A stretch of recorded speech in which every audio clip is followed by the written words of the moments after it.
Bismillahirrahmanirrahim. Assalamualaikum warahmatullahi wabarakatuh. Bismillah, alhamdulillah, wassalatu wassalamu ala habibillah Sayyidina Muhammad ibn Abdullah wa ala alihi wa sahbihi wa mawalah. Subhanaka la ilma lana illa ma 'allamtana innaka antal alimul hakim. Wa la hawla wa la quwwah إلا بالله العلي العظيم.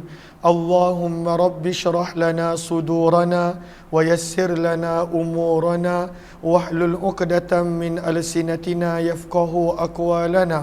اللهم فقهنا في الدين وعلمنا التأويل.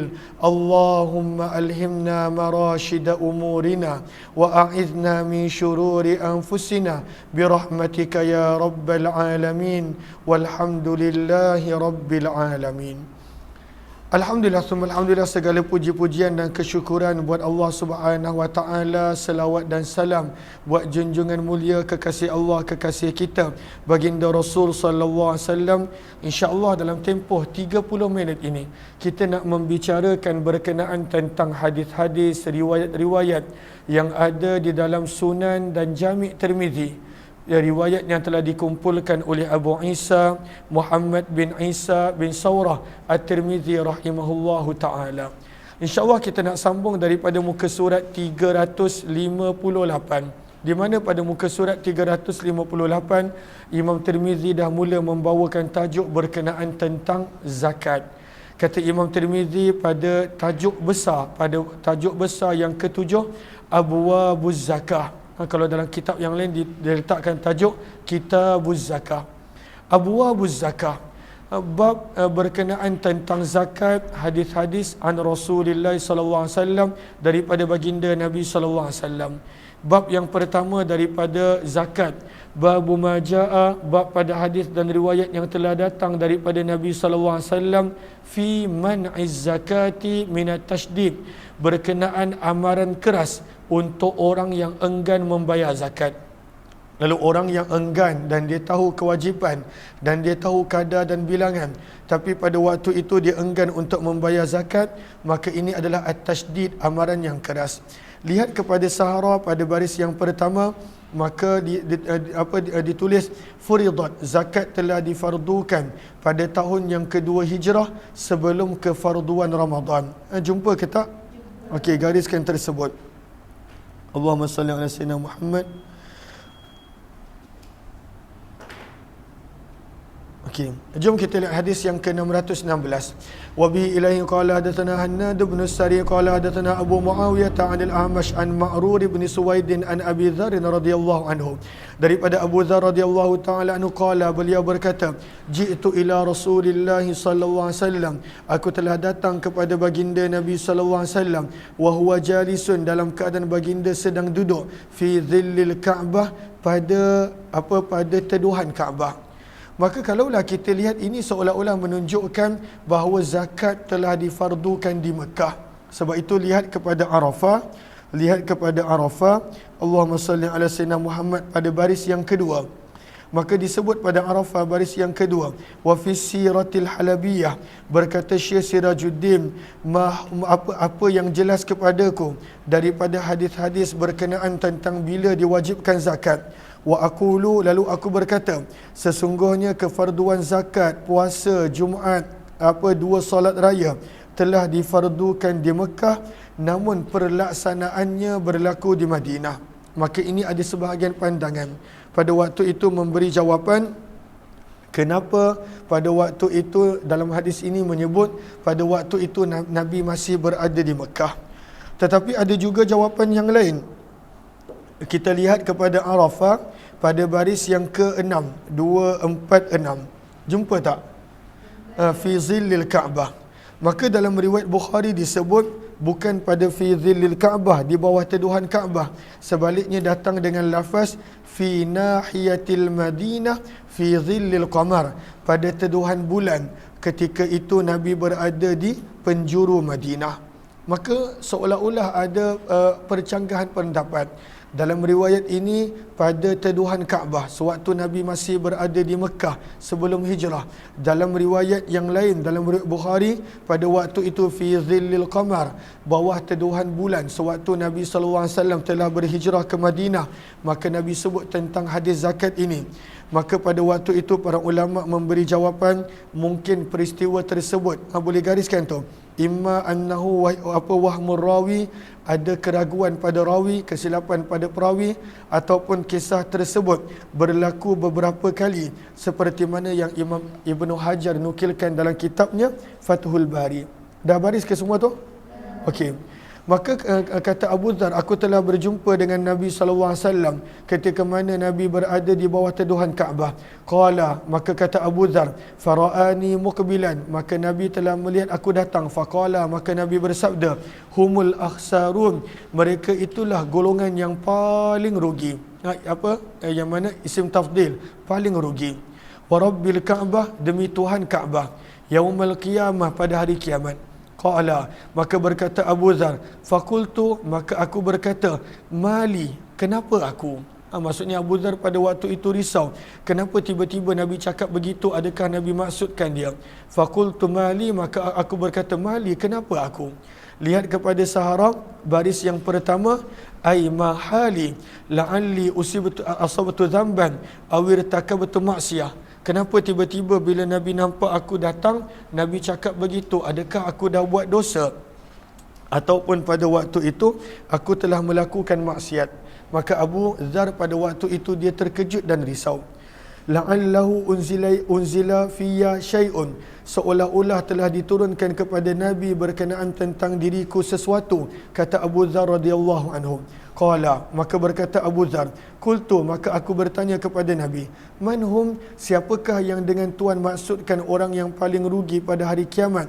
Fidaka, aku sanggup menebus kamu wahai Rasulullah dengan ayah dan ibuku. Maka Nabi SAW bersabda, humul aktsarun, mereka itulah orang yang banyak harta, illa, kecuali, man qala, orang yang memberi. Qala pada waktu itu maksudnya mengisyaratkan memberi. Hakaza, dengan begini, wahakaza, dan dengan begini, wahakaza, dan dengan begini. Fahasa, maka Nabi telah rapatkan kedua tangan baginda baina yadaihi, di hadapan baginda. Maksudnya Nabi kata, orang-orang yang rugi adalah orang yang banyak harta. Tetapi pada waktu itu, kalaulah seseorang itu dia banyak memberi, dia tidak rugi. Maka Nabi kata, kecuali orang yang memberi begini. Maka Nabi tunjukkan baina yadaihi, ke depan. Wa an yaminih, Nabi tunjukkan tanda dengan merapatkan kedua tangan pada waktu itu ke arah kanan. Dan Nabi tunjukkan wa an shimalih, dengan tanda tersebut ke arah kiri. Maka kalaulah orang yang banyak sedekah, Nabi kata tidak rugi. Maka Nabi SAW bagi isyarat, kecuali orang yang bagi begini, bagi begini, dan bagi begini. Nabi bagi isyarat, maksudnya orang tersebut bagi kepada banyak pihak dan kepada semua orang. Kemudian Nabi bersabda, wallazi nafsi biyadihi, demi zat yang nyawaku berada di dalam genggamannya, la yamutu rajulun, tidaklah seseorang itu meninggal dunia, fayada'u, lalu dia ada tinggalkan, ibilan, unta, au bakaran, atau lembu, lam yuaddi zakataha, yang masih belum ditunaikan zakat. Ini berkenaan dengan tajuk yang kita baca, amaran keras untuk orang yang tak bayar zakat. Lalu kalaulah seseorang tu meninggal dunia dalam keadaan ada harta yang dia tak bayar zakat, sabda Nabi, illa, kecuali, ja'athu, binatang yang dia tak bayar zakat tersebut akan datang kepadanya pada hari kiamat, a'zama ma kanat, dalam bentuk yang paling besar, wa asmanahu, dalam bentuk yang paling gemuk. Dia datang dalam binatang ni yang kita tak bayar zakat, dia akan dihidupkan pada hari kiamat dalam badan yang paling besar, dalam badan yang paling gemuk. Lalu apa yang dia buat? Tata'uhu, maka binatang ini akan memijak orang tersebut, bi'akhfafiha, dengan kaki dia. Maka orang yang tak bayar zakat ni kena pijak dengan binatang-binatang yang dia tak bayar zakat pada hari kiamat. Maka ini amaran keras daripada Nabi. Lihat kepada Qawata, maka perkataan khuf selalu digunakan untuk binatang unta oleh orang Arab. Kemudian baris yang sama, al-zalfu, zalamfa, jumpa tak? Qawata, baris yang keempat. Okey, gariskan. Kemudian kalaulah dalam bahasa Arab perkataan al-dhalfu selalu digunakan untuk lembu, dan kemudian untuk lembu kambing. Kemudian al-hafir digunakan banyak untuk kuda, dan kemudian al-qadam digunakan untuk manusia. Ini daripada sudut bahasa Arab. Maka sabda Nabi, binatang yang tak bayar zakat akan dibawa pada hari kiamat dan akan memijak orang tersebut dengan kakinya. Watantihuhu, dan lembu akan menanduknya, bikuruniha, dengan tanduk-tanduknya. Maka unta akan pijak dan lembu akan tanduk dia kalaulah dia tak bayar zakat. Kullama nafidat, setiap kali berakhirnya, maksudnya kalaulah contoh dia ada 100 ekor, setiap kali sampai kepada yang ke-100, ukhraha, bila sampai kepada yang akhir, adat alaihi ulaha, maka yang awal akan datang balik. Maksudnya berterusan dia akan kena pijak, berterusan akan kena tanduk dengan binatang-binatang yang dia tak bayar zakat sewaktu dia ada binatang tersebut di dunia. Nanti kita akan belajar tentang kadar bilangan zakat unta, lembu, kambing dan sebagainya. Sehingga bila dia kena tanduk dan kena pijak dengan binatang yang dia tak bayar zakat, hatta yuqda bainan nas, sehinggalah tiba waktu di mana dihitung dan diputuskan keputusan oleh Allah di antara manusia. Maksudnya berterusan sampai kiamat. Kata Imam Tirmizi, dan di dalam bab ini ada juga riwayat daripada Abu Hurairah seumpamanya dan daripada Ali bin Abi Talib radhiyallahu taala anhu, lu'ina mani'us sadaqah, dilaknat orang yang enggan membayar zakat. Wa Qabisah bin Hulb, dan perawi yang bernama Qabisah bin Hulb daripada ayahnya, dan Jabir bin Abdullah dan Abdullah bin Mas'ud radhiyallahu taala anhum. Berkata Imam Tirmizi, hadis Abu Dzar adalah hadis yang hasan sahih, dan nama Abu Dzar adalah Jundub bin Sakan ataupun Jundub bin Junadah. Sama-sama sebut siapa nama Abu Dzar, Jundub bin Sakan ataupun Jundub bin Junadah. Riwayat 617. Wa bi ilaihi qala hadatsana Abdullah bin Munir an Ubaidillah bin Musa an Sufyan ats-Tsauri an Hakim bin Dailam an Ad-Dhahhak bin Muzahim qala, daripada Dhahhak bin Muzahim beliau berkata, al-aktsarun, siapakah orang yang dikira sebagai banyak harta? Ashabu asyarati alaf, orang yang ada 10,000 dirham. 10,000 dirham dikira sebagai banyak harta. Namun ini kuranglah tepat, sebab itu dilihat pada Sahara. Pada Sahara baris yang ke akhir, maka disebutkan di hujung tu, wa awradat Tirmizi hadha tafsir hahuna limunasabah dha'ifah. Maka apa yang Imam Tirmizi cuba bawakan berkenaan tentang tafsiran al-aktsarun, maka ianya adalah pada waktu itu kaitan yang sangat lemah, tak sesuai pada waktu itu riwayat ini dibawa di sini, kata para ulama. Bab yang kedua berkenaan tentang zakat. Kata Imam Tirmizi, babu ma jaa, bab pada hadis dan riwayat yang telah datang berkenaan, idza addaita zakata, apabila kamu telah menunaikan zakat, faqat, maka sungguh, qadaita ma alaika, engkau telah menunaikan apa yang wajib ke atas kamu. Maka bila seseorang tu dah bayar zakat, maka pada waktu itu dia telah selesaikan urusan harta dia. Maka daripada sini juga kita belajar, kita tak boleh panggil seseorang itu kedekut ataupun bakhil kalaulah dia dah bayar zakat, sebab yang wajib hanyalah zakat. Adapun sedekah, pemberian hadiah, maka itu adalah terpulang kepada dia. Maka sebab itu kadang-kadang ada orang kata, dia ni kedekut, bakhil, tapi dia dah bayar zakat. Sebab itu tajuk ini sangat penting untuk faham. Orang yang telah bayar zakat, maka pada waktu itu dia telah menunaikan apa yang telah wajib ke atas dia. Okey, sebab itu lihat kepada Arafah baris yang pertama. Al-jumhuru ila, majoriti para ulama berpandangan, annahu la haqqa fil mal, tidak ada lagi kewajipan pada harta seseorang ba'da ada'iz zakah, setelah dia menunaikan zakat. Dah tak ada apa-apa tuntutan. Kalau dia nak bagi, itu terpulang kepada dia. Bila seseorang tu dah bayar zakat, maka pada waktu itu tidak boleh kata benda yang tak elok berkenaan tentang harta dia. Sebab yang wajib hanyalah zakat dalam urusan harta. Riwayat yang ke-618, wa bi ilayhi qala hadatsana Umar bin Hafsin Asy-Syaibani qala hadatsana Abdullah bin Wahb qala hadatsana Amr bin Al-Harith an Darraj an ibn Hujairah An Abi Hurairah radhiyallahu taala anhu, daripada Abu Hurairah radhiyallahu taala anhu, sesungguhnya baginda Nabi sallallahu alaihi wasallam bersabda, "Idza addaita, apabila kamu telah menunaikan zakat malika, zakat harta kamu, faqad qadaita ma 'alaika, maka sungguh kamu telah menyelesaikan, menunaikan apa yang wajib ke atas kamu." Berkata Imam Tirmizi, hadis ini adalah hadis hasan gharib dan sungguh telah diriwayatkan daripada Nabi sallallahu alaihi wasallam lebih daripada satu sanad. Sesungguhnya ketika mana baginda menyebut tentang zakat, faqala rajulun, maka telah berkatalah seorang lelaki. Faqala rajulun, maka telah berkatalah seorang lelaki. Siapakah nama lelaki ini? Lihat kepada Arafah baris yang ketiga. Jumpa tak? Gariskan. Nama lelaki yang bertanya ini adalah Dhammam bin Sa'labah. Dhammam bin Sa'labah. Maka Dhammam bin Sa'labah pada waktu itu telah bertanya. Panggil Kak Safi jap. Maka Dhammam bin Sa'labah radhiyallahu ta'ala anhu telah bertanya, "Ya Rasulullah, wahai utusan Allah, hal alayya ghairuha? Adakah aku ada sesuatu yang lain selain daripada zakat?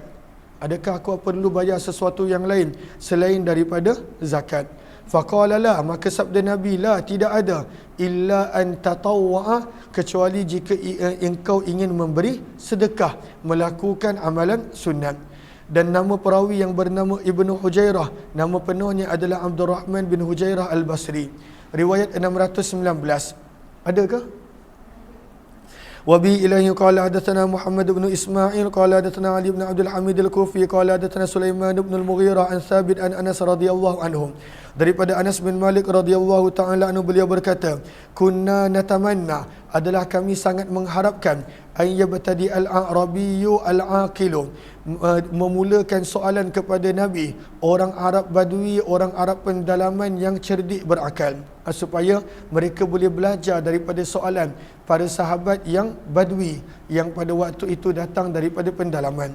Sebab pada sahabat mereka segan nak bertanya dengan Nabi sallallahu alaihi wasallam." Tolong tanya dia kenapa. Okey. Fayas'alan Nabi sallallahu alaihi wasallam wa nahnu indah. Maka kata Anas bin Malik, maka kami suka bila ada orang Arab Badui yang cerdik, maka dia akan datang bertanya kepada Nabi sallallahu alaihi wasallam dalam keadaan kami di sisi Nabi boleh mendengar dan belajar daripada jawapan. Fabaina nahnu kadzalika, maka ketika mana kami dalam keadaan seperti itu, idza atahu a'rabiyun, maka telah datang kepada Nabi sallallahu alaihi wasallam seorang Arab Badui. Seorang Arab Badui pada waktu itu telah datang kepada Nabi sallallahu alaihi wasallam. Nama yang sama. Siapa namanya? Dhammam bin Sa'labah radhiyallahu anhu. Fajasa, maka dia telah duduk di atas lututnya di hadapan Nabi sallallahu alaihi wasallam. Faqala ya Muhammad, lalu berkata, "Wahai Muhammad, inna rasulaka, sesungguhnya utusan kamu, atana, telah datang kepada kami, faza'ama, lalu berkata kepada kami, annaka taz'umu, sesungguhnya engkau telah berkata, annallaha arsalaka, bahawa Allah telah mengutuskan kamu. Betulkah ada utusan kamu yang kata kamu adalah utusan Allah?" Maka Nabi SAW menjawab, "Na'am, bahkan ya." Qala, maka berkatalah Arab Badui ini, "Fabilladhi rafa'as sama', maka demi zat yang telah meninggikan langit, wa basatal arda, yang telah menghamparkan bumi, wa nasabal jibal, yang telah pada waktu itu menegakkan bukit bukau. Allahu arsalaka, adakah benar Allah telah mengutuskan kamu?" Maka Nabi SAW menjawab, "Na'am, bahkan ya." Qala, berkata lagi Arab Badui tersebut, "Fa inna rasulaka za'ama, maka sesungguhnya utusan kamu telah berkata kepada kami, annaka taz'umu, sesungguhnya kamu telah berkata, wahai Muhammad, anna alaina, sesungguhnya wajib ke atas kami, khamsa salawatin, salat 5 waktu, fil yaumi wal lailah, pada sehari semalam." Maka Nabi SAW menjawab, "Na'am, bahkan ya."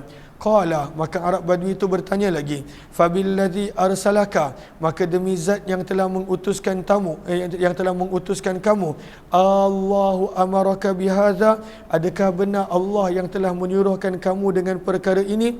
Qala na'am, maka Nabi menjawab, ya. Kemudian Arab Badui itu berkata lagi, "Fa inna rasulaka za'ama, maka sesungguhnya utusan kamu telah berkata, annaka taz'umu, bahawa kamu berkata, sesungguhnya wajib ke atas kami puasa sebulan dalam setahun. Maka Nabi SAW bersabda, sadaqah, telah berkata benar.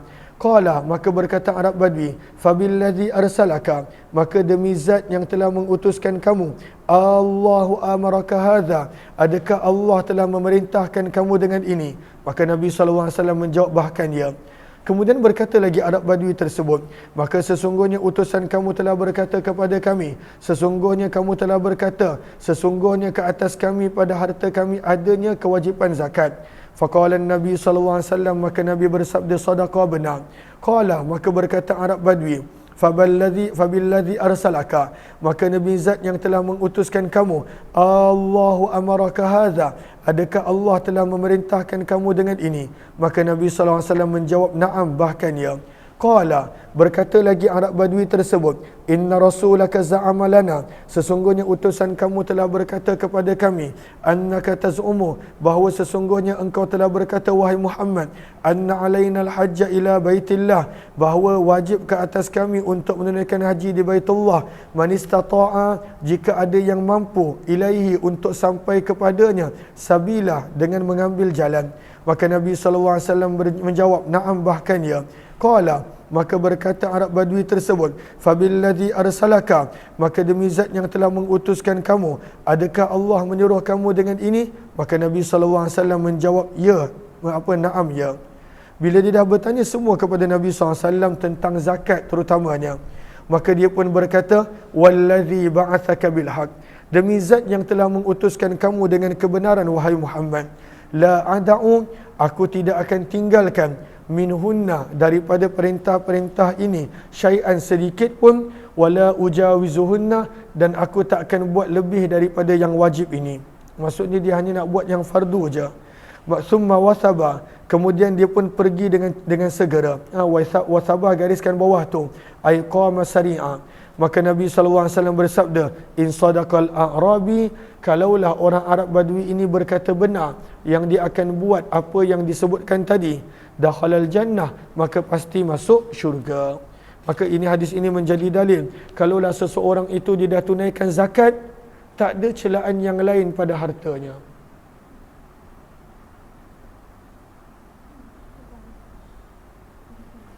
Oh, bulan depan ni tak ada, kita abang pergi, tak boleh. Cakap dia, tak apalah kalau ada orang lain nak ambil tarikh tu, tapi tak boleh tukar. Abang ada tarikh pertama je. Sebab ustaz abang datang daripada Afrika Selatan. Cakap dia macam tu. Tapi kalau ada ustaz lain nak ambil tarikh tu, ambil lah. Tapi kira bulan 2 abang tak ada lah. Kau lah kejap terangkan. Kena cakap kat luar. Belakang tu tak ada line. Atau kalau pakai WhatsApp okey. Okey, minta maaf. Allahumma salli ala sayyidina Muhammad.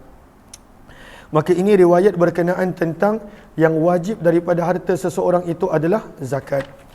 Berkata Imam Tirmizi, hadis ini adalah hadis hasan gharib daripada sanad ini, dan sungguh telah meriwayatkan lebih daripada satu sanad ini daripada Anas, daripada Nabi SAW. Kata Imam Tirmizi, aku telah mendengar Muhammad bin Ismail Imam Bukhari berkata, telah berkata sebahagian ulama hadis, fiqhu hadzal hadis, pengajaran yang kita boleh ambil daripada hadis ini, bahawa sesungguhnya membaca sesuatu ke atas orang yang alim, wal aradu alaih, dan mempersembahkan sesuatu ilmu kepada seorang alim, jaizun, adalah boleh, sama seperti seseorang itu mendengar. Apakah maksud simak? Macam contoh yang kita belajar ni, saya baca, kemudian para pelajar dengar, ini dipanggil simak. Tapi kalaulah sebahagian tempat yang bacanya pelajar, guru dengar, maka itu dipanggil qiraah dan arad. Maka sebenarnya dua-dua boleh. Dua-dua dikira sebagai ilmu yang diterima. Wahtajah, dan diambil dalil bahawa sesungguhnya Arabi ini yang telah mempersembahkan ilmu ataupun menyampaikan ilmu kepada Nabi, dan Nabi SAW membenarkan apa yang dia kata. Bab yang ketiga berkenaan tentang hadis dan riwayat yang telah datang berkenaan pada zakat emas dan perak, fi zakatiz zahabi wal fiddah. Maka berapakah zakat emas dan perak? Jom kita lihat. riwayat 620. Wa bi ilayhi qala hadatsana Muhammad bin Abdul Malik bin Abi Syawaribi qala hadatsana Abu Awanah an Abi Isa kana Asim bin Damrah an Ali radhiyallahu anhum. Daripada Ali bin Abi Talib radhiyallahu taala anhu, beliau berkata, jadi tak ada bulan tu, tak ada. Daripada Ali bin Abi Talib radhiyallahu taala anhu, beliau berkata, Nabi sallallahu alaihi wasallam bersabda, qad afautu an sadaqatil khayli war raqiq. Lihat kepada Arafah. Maka sabda Nabi, aku telah memaafkan. Apakah maksud memaafkan? Maksudnya aku tidak mewajibkan daripada zakat berkenaan kuda dan juga hamba. Maka daripada sini menjadi dalil bahawa kuda dengan hamba tidak ada zakat padanya. Lihat kepada Arafah baris yang kedua. Berkata Imam Syafi'i, Imam Ahmad, Imam Malik, la zakata fil khayl, tidak ada zakat pada kuda. Kuda tak ada zakat. Walaupun mahal macam mana sekalipun kuda tersebut. Sebaliknya Imam Abu Hanifah berkata, inna fil khayli aidan sadaqah, pada kuda ada zakat. Imam Abu Hanifah berpegang kuda pun pada waktu itu ada zakat. Kalaulah seseorang tu bela kuda, dia simpan kuda, maka pada waktu itu ada zakat. Ini kuda-kuda lah. Maksudnya bukan kuda yang logo Ferrari tu. Kalau ada Ferrari tak ada zakat. Sebab dia bukan pada waktu itu kuda yang real dan betul. Kemudian lihat kepada Allahumma salli ala Sayyidina Muhammad, kepada Sahara. Apakah yang bermaksud dengan afau tu? Yush'iru hadzal kalam bahawa sabaqal wujud summa naskhah. Maka yang dimaksudkan daripada sini adalah tidak diwajibkan zakat pada kuda dan juga pada hamba. Maka sabda Nabi, fahatu sadaqatar riqah, maka bawalah kamu pada waktu itu zakat perak. Ar-riqah bermaksud perak. Lihat kepada Qawata baris yang pertama, al-fiddatul madrubah, perak. Maka sabda Nabi, bawakan sini zakat perak. Berapakah zakat perak? Min kulli arba'ina dirham. Setiap 40 dirham, maka 1 dirham. Setiap 40 dirham, 1 dirham. Berapa harga dirham? Sekejap. Harga dirham sekarang ini, dirham harga dia tak mahal mana. 1 dirham lebih kurang RM22. Lebih kurang 1 dirham. Ini ikut perkiraan zaman kita. Maka 1 dirham lebih kurang RM22.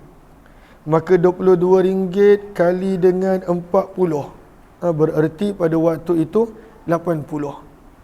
Allahumma salli ala Sayyidina Muhammad. 40 dirham, 1 dirham. Maka sesiapa yang ada 40 dirham, sabda Nabi, maka dia perlu untuk membayar 1 dirham. Ataupun ini perkiraan yang tak tepat. Nanti kita kena cek balik. Sebab yang dalam website ni dia kata 1 dirham lebih kurang 22. Tapi kurang tepat, sebab nisab zakat lebih tinggi. Nisab zakat lebih tinggi. Maka setiap 40 dirham, siapa yang ada 40 dirham dan pada waktu itu 40 dirham tadi berkekalan selama 1 tahun, tak berkurangan, maka dia kena bayar 1 dirham. 40 dirham ni nisab, kadar dia. Tapi syarat yang lain kena haul, maksudnya berlalu setahun pada harta tersebut tanpa diusir. Walaysa li fi tis'ina wa mi'ah syai'un. Sabda Nabi, dan tiada perlu membayar zakat kepadaku sebanyak 190 sesuatu apa pun.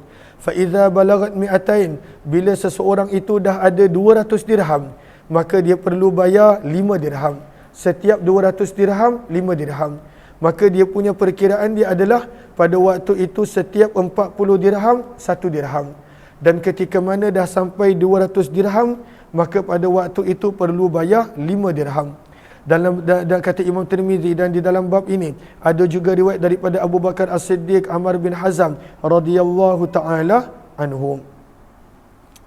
Kemudian kata Imam Tirmizi, hadis ini telah diriwayatkan oleh Al-A'mash, Abu Awanah dan selain daripada mereka berdua, daripada Abu Ishaq, daripada Asim bin Damrah, daripada Ali bin Abi Talib, dan telah meriwayatkan Sufyan Ats-Tsauri dan Ibnu Uyainah, dan lebih daripada seorang daripada Abu Ishaq, daripada Al-Harith, daripada Ali.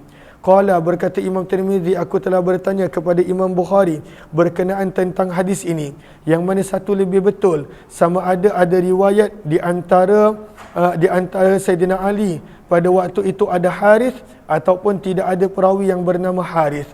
Maka kata Imam Tirmizi, kilahuma indi sahih, kedua-dua sanad tersebut di sisiku adalah sahih, riwayat daripada Abu Ishaq. Yahtamilu an yakuna anhuma jami'an, ada kemungkinan beliau telah mendengar kedua-dua sanad tersebut. Maka sanad yang ada perawi bernama Harith pun betul, yang tak ada perawi bernama Harith pun betul. Bab yang keempat, bab ma jaa fi zakatil ibli wal ghanam, bab pada hadis dan riwayat yang datang berkenaan tentang zakat unta dan dan kambing. Zakat unta dan kambing. Riwayat yang ke-621. Allahumma salli ala sayyidina Muhammad. Okey. Wa bihi ilaihi qala hadatsana Ziyad bin Ayyub al-Baghdadi wa Ibrahim bin Abdullah al-Harawi wa Muhammad bin Kamil al-Marwazi al-ma'na wahid. Qalu hadatsana Abbad bin al-Awwam an Sufyan bin Husain an Az-Zuhri an Salim an abihi, daripada Abdullah bin Umar an abi, di situ maksudnya Abdullah bin Umar, boleh tulis situ. Maka daripada Abdullah bin Umar radhiyallahu taala anhuma, sesungguhnya baginda Nabi sallallahu alaihi wasallam telah menulis satu surat as-sadaqah berkenaan tentang zakat. Falam yukhrijuhu, namun Nabi tidak sempat menghantar surat tersebut keluar ila ummalihi, kepada amil yang mengutip zakat bagi pihak Nabi, hatta qubida, sehinggalah Nabi wafat.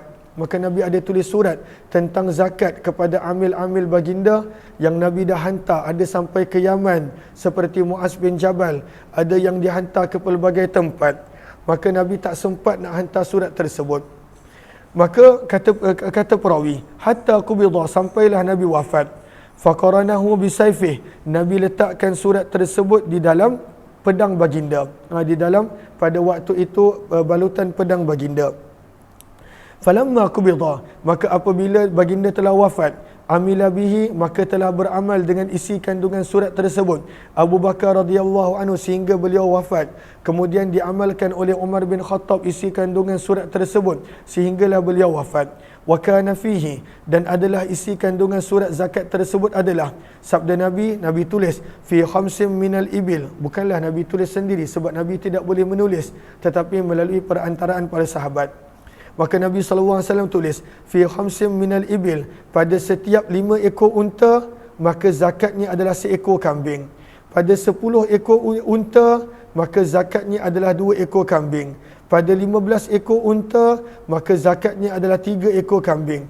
Pada 20 ekor unta maka zakatnya adalah 4 ekor kambing. Wa fi khamsin wa ishrin, dan bila masuk je 25 ekor unta maka zakat dia berbeza. 1 sampai 20 kambing, setiap 5 ekor kambing.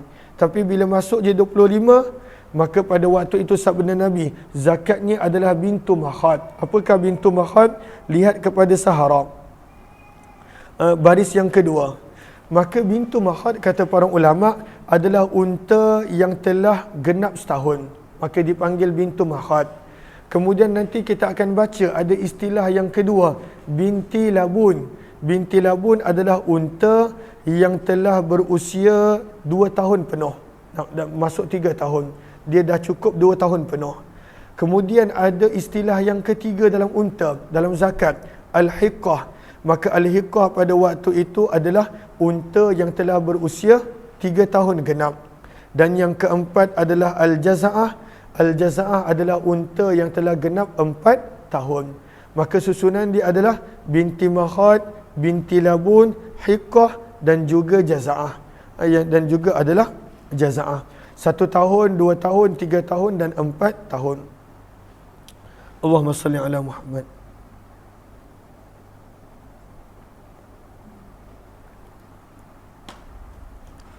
Dan dia ada cara untuk tengok umur unta.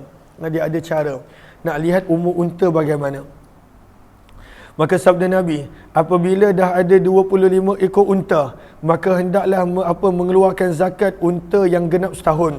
Sehinggalah pada waktu itu bilangan 35 ekor unta. Fa in zadat, maka jika lebih daripada 35 ekor unta, maka pada waktu itu perlu mengeluarkan zakat unta seekor unta yang berusia 2 tahun sehinggalah bilangan 45 ekor unta. Maka sampai 45 ekor unta, maka zakatnya adalah seekor unta yang berusia 2 tahun. Kemudian faiza zadat, bila seseorang itu ada lebih daripada 45 ekor unta, maka pada waktu itu kewajipannya adalah unta yang berusia 3 tahun, yang telah genap usia 3 tahun sampailah bilangan 60. Faiza zadat, maka jika seseorang itu ada lebih daripada 60 ekor unta, faiza zadat ala 20 wa mi'ah, fa fi kulli 50 hiqqah wa fi kulli 40 ibnatul labun. Maka sabda Nabi SAW, apabila seseorang itu faiza zadat fa fiha jaz'ah, maka bila seseorang itu ada unta lebih daripada 60, maka daripada bilangan 60 sampai 75, maka dia kena keluarkan satu jaz'ah. Apakah jaz'ah? Unta yang berusia pada waktu itu 4 tahun. Unta yang berusia 4 tahun. Dia kena keluarkan seekor unta yang berusia 4 tahun sampailah bilangan 75. Kemudian daripada bilangan 75 ke atas, faiza zadat, lebih daripada 75, maka zakatnya pada waktu itu adalah 2 ekor unta yang masing-masing berusia 2 tahun sampailah bilangan 90. Kemudian ketika mana dia ada unta lebih daripada 90 ekor sampailah 120, maka zakatnya pada waktu itu adalah 2 ekor unta yang berusia 3 tahun. Ketika mana seseorang itu ada unta lebih daripada 120, maka setiap 50 ekor unta, zakatnya adalah seekor unta yang berusia 3 tahun. Dan setiap 40, maka zakatnya pada waktu itu adalah unta yang berusia 2 tahun. Ini perkiraan zakat unta. Kita pun tak ada unta, tapi kita baca di hadis ni, kan ada yang ada buat bisnes unta. Maka ini adalah zakat unta. Zakat unta.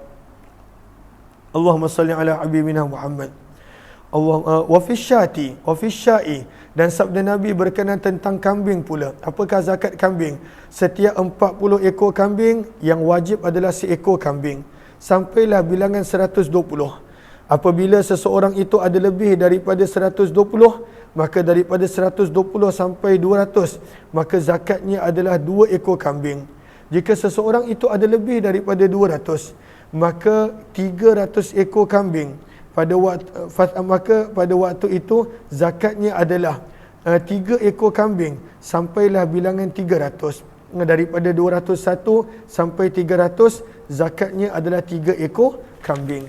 Kemudian sabda Nabi SAW, faiza zadat, apabila lebih daripada 300 ekor kambing, maka setiap 100 kambing zakatnya adalah seekor kambing. Thumma laysa fiha syai'un, kemudian tak adalah apa-apa zakat yang lain sehingga cukup bilangan 100. Maksudnya setiap 100 seekor dan sebagainya.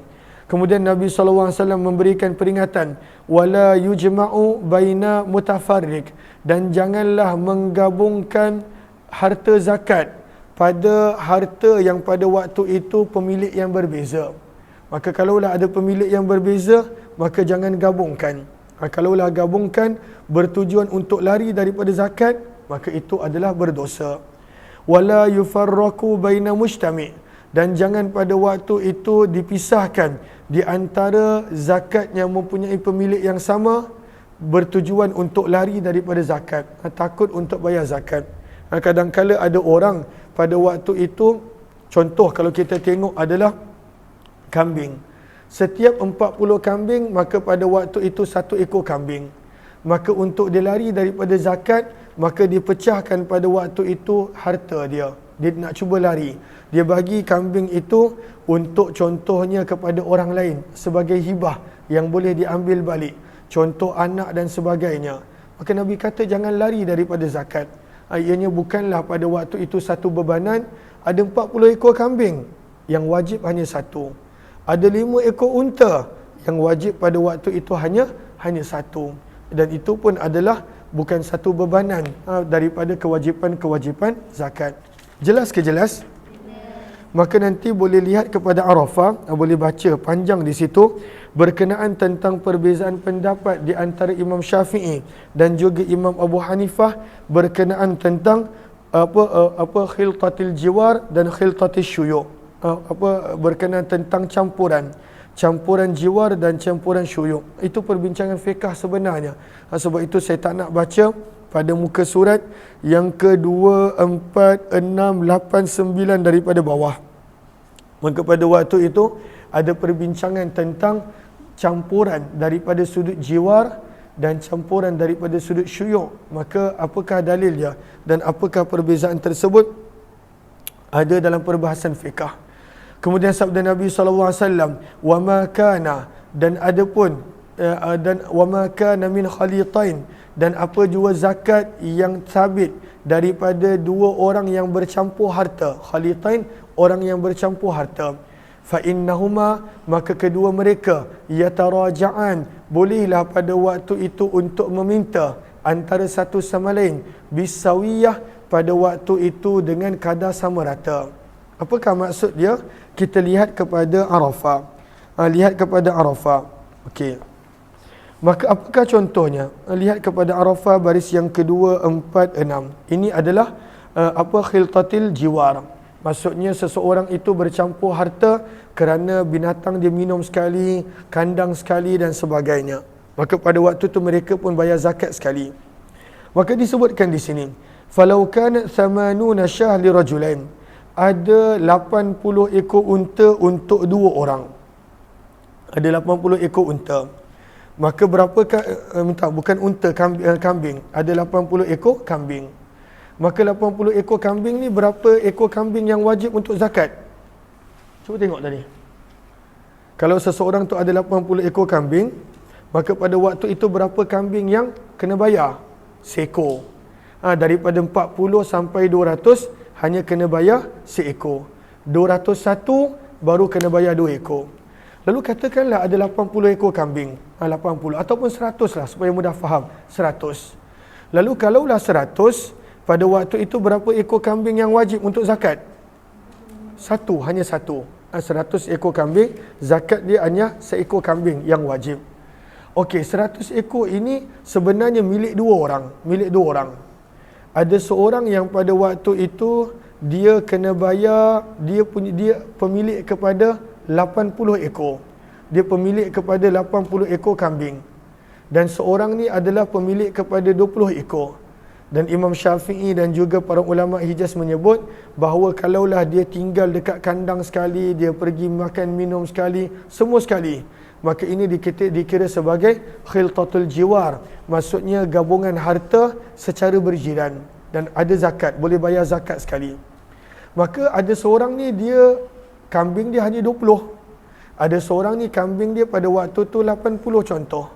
Maka pada waktu itu kerana mereka sekali, maka pada waktu itu perlu bayar seekor kambing. Maka orang yang 20 ni tadi, dia boleh minta ganti rugi daripada orang yang pada waktu itu sebab kambing dia lebih banyak. Sebab dia sepatutnya dia tak perlu bayar zakat pun. Tapi kerana dah tinggal sekali, makan minum sekali, maka pada waktu itu ada zakat. Maka inilah maksud yang mana Nabi SAW bersabda, maka orang yang pada waktu itu bercampur aduk harta zakat mereka, maka sesungguhnya mereka berdua bolehlah pada waktu itu saling rujuk, saling meminta untuk sama rata di antara satu sama lain. Maka mereka boleh bincang sebenarnya pada waktu itu siapa yang kena bayar lebih, siapa yang kena bayar kurang. Wala yu'khadhu fi sadaqah, dan tidak boleh diambil daripada harta zakat pada waktu itu binatang yang tua, wala zatu aibin, dan binatang yang ada cacat. Kita nak bagi yang terbaik, bahkan yang pertengahan untuk zakat. Berkata Imam Zuhri, apabila datang al-musaddiq, pengutip zakat ataupun amil, qassama sya'a, maka pemilik akan pada waktu itu bahagikan binatangnya menjadi 3 bahagian. Bahagian yang pertama adalah bahagian binatang-binatang yang baka elok. Wa thuluthun awsatun, bahagian yang kedua adalah bahagian binatang yang pertengahan, dan bahagian yang ketiga adalah binatang yang pada waktu itu ada teruk dan ada cacat. Maka amil pengutip zakat ni nak ambil daripada bahagian mana? Adakah paling baik? Tidak. Wa akhadhal musaddiqu minal wasat, maka orang yang mengutip zakat ini dia akan ambil daripada bahagian yang pertengahan. Walam yazkur az-Zuhri al-baqar, dan Imam Zuhri tidak menyebut tentang lembu. Dan di dalam bab ini ada juga riwayat daripada Abu Bakar As-Siddiq, Bahaz bin Hakim, daripada ayahnya, daripada atuknya, daripada Abu Dzar, dan juga Anas bin Malik radhiyallahu taala anhum. Maka ini sanad yang berbeza, riwayat yang berbeza daripada para sahabat. Berkata Imam Tirmizi, hadis Abdullah bin Umar adalah hadis yang hasan, dan beramal pada hadis ini di sisi majoriti para fuqaha, dan sungguh telah meriwayatkan Yunus bin Yazid dan lebih daripada seorang daripada Zuhri, daripada Salim akan hadis ini, namun mereka tidak menyebutkannya marfu' sampai kepada Nabi. Yang hanya menyebutkan hadis ini marfu' hanyalah perawi Sufyan bin Husain rahimahullahu taala. Bab yang kelima berkenaan tentang hadis dan riwayat yang telah datang berkenaan tentang zakat lembu. Jelas ke jelas tadi? Riwayat 622. Wa bi ilaihi qala hadatsana Muhammad bin Ubaid al-Muharibi wa Abu Sa'id al-Ashaj qala hadatsana Abdus Salam bin Harb an Khusayf an Abi Ubaidah an Abdullah bin Mas'ud an Nabi sallallahu alaihi wasallam qala. Maka lihat di situ, siapakah anak murid Abdullah bin Mas'ud? Anaknya yang bernama Abu Ubaidah. Tapi hadis ni ada isu sebab Abu Ubaidah dia tak pernah belajar apa-apa hadis daripada ayah dia, yang kita akan baca nanti di hujung bab. Maka daripada Abu Ubaidah, daripada ayahnya Abdullah bin Mas'ud radhiyallahu anhu, daripada Nabi sallallahu alaihi wasallam, baginda bersabda, fi 30 minal baqarah, pada setiap 30 ekor lembu. Kalaulah seseorang tu dia ada 30 ekor lembu, maka apakah zakat dia? Tabi'un aw tabi'atun wa fi kulli arba'in, dan pada setiap 40 ekor lembu dia kena bagi lembu musinnah. Apakah maksud lembu tabi' dan juga musinnah? Lihat kepada Arafah baris yang lihat kepada Sahara baris yang pertama. Maka tabi' adalah lembu yang genap usia setahun, sementara musinnah adalah lembu yang pada waktu itu genap usia 2 tahun. Maka kalaulah seseorang itu ada 30 ekor lembu, maka dia kena keluarkan seekor lembu yang berusia setahun sebagai zakat. Kalaulah pada waktu itu seseorang tersebut ada 40 ekor lembu, maka dia kena keluarkan seekor juga lembu, namun lembu yang berusia 2 tahun. Kata Imam Tirmizi, wa min kulli halimin, dan perlu dikeluarkan zakat daripada halim. Apakah maksud halim? Pada waktu itu adalah setiap yang baligh, dinaran 1 dinar, atau yang seumpama dengan 1 dinar, ma'afirah, kadar pakaian yang diperbuat di Yaman. Ma'afir ni adalah pakaian. Lihat kepada Allahumma salli ala Sayyidina Muhammad. Ma'afir. Lihat kepada qawata, ma'afir. Apakah ma'afir? Pakaian yang diperbuat daripada Yaman, maka dipanggil ma'afir. Maka sabda Nabi, setiap yang balik kena bayar 1 dinar. Adakah dinar ni zakat? Dia bukan zakat, tetapi adalah hukum untuk jizyah. Lihat kepada Arafah baris yang pertama. Maka kata para ulama, hadis ini bercampur aduk di antara zakat dan jizyah. Maka yang hujung-hujung itu adalah berkenaan tentang jizyah. Allahumma salli ala Sayyidina Muhammad. Lihat kepada yang jizyah tadi, 2 baris lepas dia. Wa amma ma fil babi. Jumpa tak? Okay, gariskan. Adapun hadis tentang jizyah yang kita baca tadi adalah jizyah yang berlaku setelah berlakunya perdamaian. Dia ada 2 jizyah. Satu jizyah yang berlaku bila ada perdamaian, satu jizyah yang berlaku setelah selesai peperangan. Jizyah yang berlaku dengan perdamaian dia lebih ringan, dan pada waktu itu boleh bincang berapa banyak yang mereka perlu bayar. Okey. Maka sebenarnya hadis tadi menyebut tentang ulama-ulama Najran yang telah datang kepada Nabi untuk bermubahalah. Mubahalah saling mendoakan laknat, dipanggil mubahalah. Maka mereka telah menahan diri mereka daripada mubahalah dan kemudian telah menerima pilihan jizyah Nabi SAW. Maka sebab itu jizyah mereka adalah 1 dinar sahaja untuk setahun. Untuk setahun 1 dinar. Allah, dan dia pun ada tahap dia, yang miskin lain, yang kaya yang lain, yang pertengahan lain. Ataupun sabda Nabi, kalaulah tidak mahu memberi dinar, maka kadar 1 dinar daripada pakaian-pakaian yang diperbuat di Yaman. Berkata Imam Tirmizi, hadis ini adalah hadis yang hasan dan sungguh telah meriwayatkan hadis ini lebih daripada Sufyan, daripada A'mash, daripada Abu Wa'il, daripada Masruq. Sesungguhnya Nabi SAW telah mengutuskan Mu'az bin Jabal ke Yaman, maka Nabi memerintahkan Mu'az bin Jabal pada waktu itu untuk mengambil jizyah. Wa hadza ashah, dan ini adalah riwayat yang lebih sahih.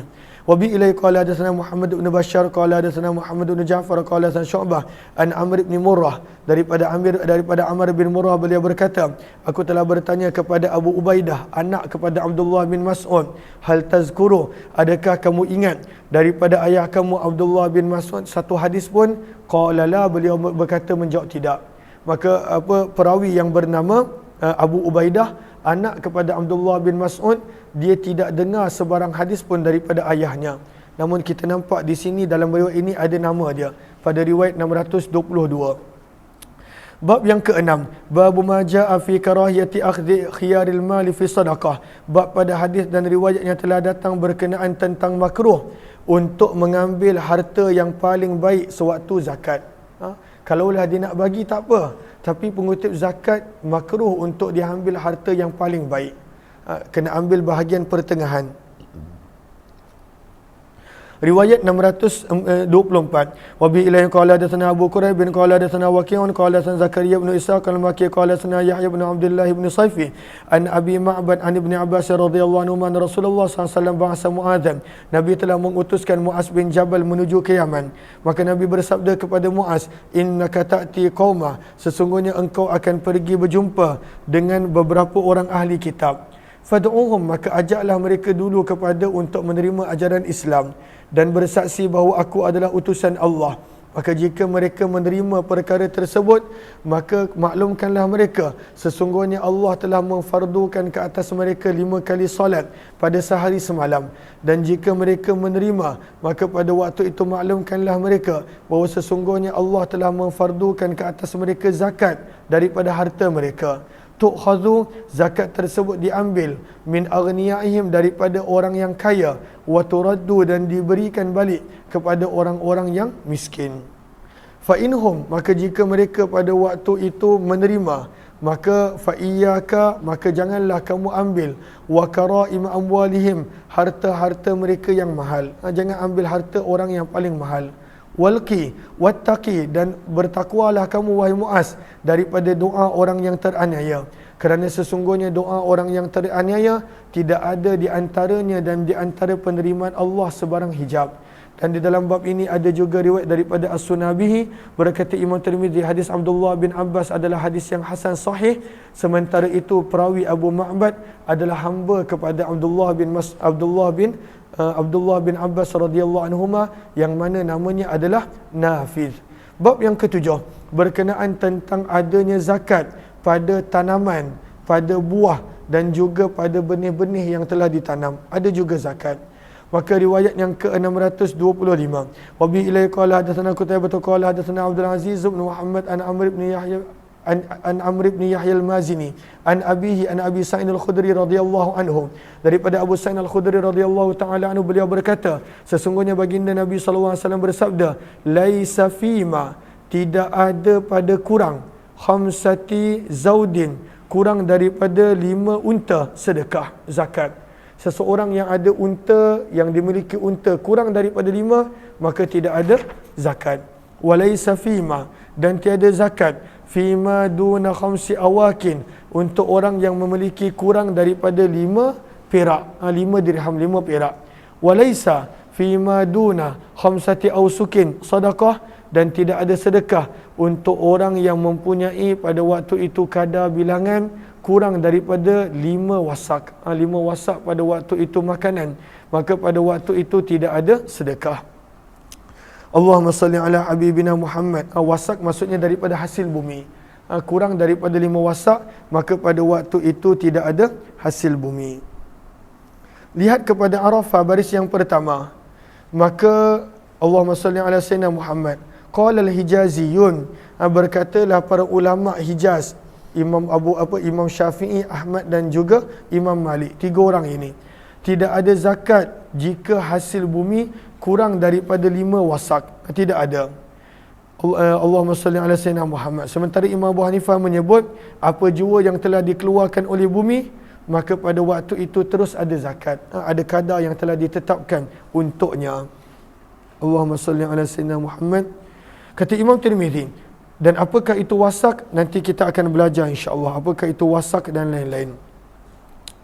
Wa fil babi, dan di dalam bab ini ada juga riwayat daripada Abu Hurairah, Ibnu Umar, Jabir, Abdullah bin Amr. Kata Imam Tirmizi, wa bi ilai qala hadatsana Muhammad bin Bashar qala hadatsana Abdul Rahman bin Mahdi qala hadatsana Sufyan wa Syu'bah wa Malik bin Anas an Amr bin Nahya an abihi an Abi Sa'id al-Khudri an Nabi sallallahu alaihi wasallam.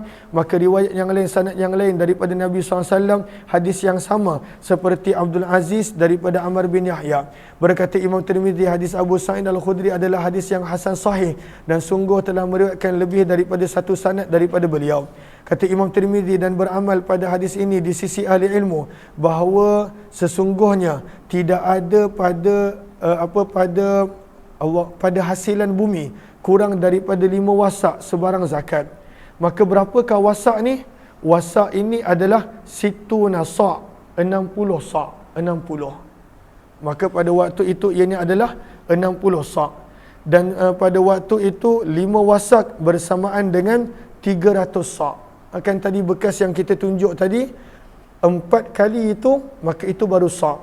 Maka zakat hanya ada ketika mana 300 sa', yang merupakan pada waktu itu 300 bekas yang besar. Dan kemudian kata perawi, dan sa' Nabi SAW adalah pada waktu itu 5 artal dan 1/3. 5 artal dan 1/3. Sementara sa' ahli Kufah pula adalah 8 artal. Artal ni pun nama sukatan. Walaysa fima duna khamsi awakin sadaqah, dan tidak ada sedekah jika seseorang itu ada harta kurang daripada 5 dirham. Wal wuqiyatu 40 dirhaman, dan satu uqiyah adalah 40 dirham. Wa khamsu awak, dan 5 uqiyah adalah 200 dirham. Maka hanya 200 dirham ke atas, maka pada waktu itu adanya zakat. Walaysa fi maduna khamsi zaudin, dan tidak ada zakat kurang daripada 5 ekor unta. Dan pada waktu itu Allahumma salli ala sayyidina Muhammad, apabila seseorang itu telah sampai bilangan unta dia sehingga 25, maka pada waktu itu dia perlu memberi ibnatu makhad, unta yang telah berusia 2 tahun. Wa fima duna 25 minal ibil fi kulli 5 minal ibili syah, dan pada sesiapa yang memiliki kurang daripada 25 ekor unta, maka setiap 5 ekor unta zakatnya adalah seekor kambing. Ini semua kita telah belajar. Bab berkenaan tentang zakat kuda. Adakah kuda ada zakat? Kita lihat kepada Arafah. Maka disebutkan di sini, qala Abu Hanifah, Imam Abu Hanifah berkata, sesungguhnya pada kuda ada zakat, lagi-lagi jika digunakan untuk berniaga. Adapun berkenaan tentang para ulama yang lain, tidak ada zakat pada kuda. Kuda tak ada zakat, walaupun harga dia mahal macam mana sekalipun. Riwayat yang ke-626, wa bi ilai qala hadatsana Muhammad bin al-Ala Abu Quraib wa Mahmud bin Ghailan qala hadatsana Waqi'un an Sufyan wa Syu'bah an Abdullah bin Dinar an Sulaiman bin Yasar an Iraq bin Malik an Abi Hurairah radhiyallahu anhu. Daripada Abu Hurairah radhiyallahu taala anhu, baginda Nabi sallallahu alaihi wasallam bersabda, laisa 'alal muslim, tidak ada ke atas seseorang Islam itu pada kudanya dan tidak pada hambanya zakat. Dan di dalam bab ini ada juga riwayat daripada Abdullah bin Ammar dan Ali bin Abi Talib radhiyallahu taala anhum. Berkata Imam Tirmizi, hadis Abu Hurairah adalah hadis hasan sahih, dan beramal pada hadis ini di sisi ahli ilmu, sesungguhnya tidak ada zakat pada kuda as-saimah, tidak ada zakat pada kuda. Wala fir raqiq, dan tidak pula ada zakat pada hamba apabila hamba tersebut digunakan untuk khidmat, kecuali apabila hamba tersebut menjadi sebagai jualan perniagaan. Maka pada waktu itu Allahumma salli ala sayyidina Muhammad, pada keuntungan yang mereka dapat adanya zakat dengan syarat telah berlalu ke atas harta tersebut al-haul setahun. Bila berlalu setahun masih lagi ada duit yang lebih daripada kadar yang ditetapkan, maka pada waktu itu kena bayar zakat. Bab yang ke-9, bab ma jaa fi zakatil asal, bab pada hadis dan riwayat yang datang berkenaan tentang madu ada zakat. Madu ada zakat, tapi majoriti para ulama menyebut tidak ada zakat pada madu. Yang ada hanyalah pandangan Imam Abu Hanifah rahimahullahu taala. Allahumma salli ala habibina Muhammad. Riwayat 627. Wa bi ilayhi qala hadatsana Muhammad bin Yahya Sayburi qala hadatsana Amr bin Abi Salamah At-Tinnisi an Sadaqah bin Abdullah an Musa bin Yasar an Nafi' an Ibnu Umar radhiyallahu taala anhuma. Daripada Abdullah bin Umar radhiyallahu taala anhu, sesungguhnya Nabi sallallahu alaihi wasallam bersabda, fil asal, maka pada madu, fi kulli asyarah azuk, pada setiap 10 bekas besar, zikun, zakatnya adalah 1 bekas besar. Ini adalah berdasarkan Imam Abu Hanifah, pada madu pun ada zakat. Namun para ulama yang lain mengatakan pada waktu itu tidak ada zakat. Apakah azuk? Azuk pada waktu itu kita boleh lihat Arafah, baris yang akhir, zarfum min jildin, 1 bekas yang diperbuat daripada kulit. Cuma berapakah liter itu saya tidak pasti.